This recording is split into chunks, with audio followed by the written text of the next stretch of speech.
Hello and welcome to my channel. Today we're reading Genesis 3. Now the serpent was more subtle than any of the beasts of the field, which the Lord God had made.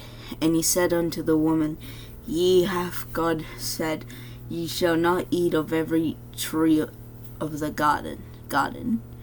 And the woman said unto the serpent, We may eat of the fruit of the trees of the garden, but of the fruit of the tree which is in the midst of the garden, God hath said, Ye shall not eat of it, neither shall ye touch it, lest ye die. And the serpent said unto the woman, Ye shall not surely die, for God doth know that in the day ye eat thereof, your eyes shall be opened, and ye shall be as gods, knowing good and evil.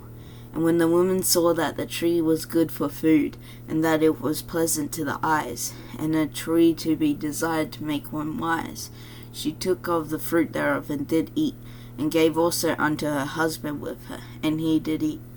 And the eyes of them both were opened, and they knew that they were naked. And they sewed fig leaves together, and made themselves aprons. And they heard the voice of the Lord God walking in the garden in the cool of the day. And Adam and his wife hid themselves from the presence of the Lord God amongst the trees of the garden. And the Lord God called unto Adam, unto Adam, and said unto him, Where art thou? And he said, I heard thy voice in the garden, and I was afraid, because I was naked, and I hid myself.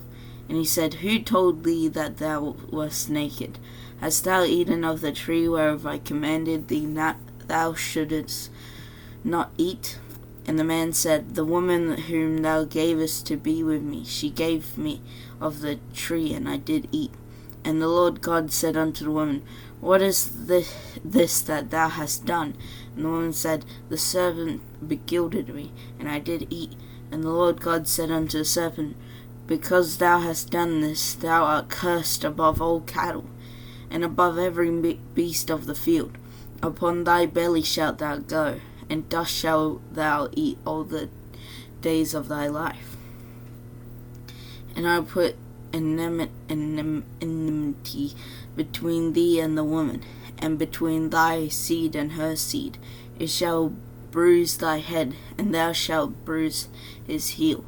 Unto the woman he said, I will greatly multiply thy sorrow and thy conception. In sorrow thou shalt bring forth children, and thy desire shall be to thy husband, and he shall rule over thee. And unto Adam he said, Because thou hast hearkened unto the voice of thy wife, and hast eaten of the tree of which I commanded thee, saying, Thou shalt not eat of it. Cursed is the ground for thy sake.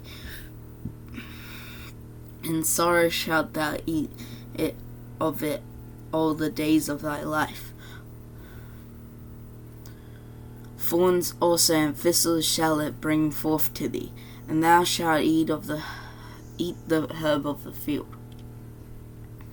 In the sweat of thy face shalt thou eat bread, till thou return unto the ground, for out of it wast thou taken. For dust thou art, and unto dust shalt thou return. And Adam called his wife's name Eve, because she was the mother of all living. And unto Adam also, and to his wife did the Lord God make coats of skins, and clothe them. And the Lord God said, Behold, the man is become as one of us, to know good and evil. And now lest he put forth his hand, and take also of the tree of life, and eat, and live forever.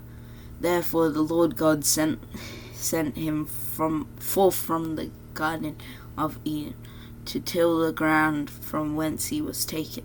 So he drove out the man, and he placed at the east of the garden of Eden cherubims, and a flaming sword, which turned every way, to keep the way of the tree of life. Thank you for listening to this chapter. If you have an opinion on it, please put it in the comments below. Thank you. See you next time.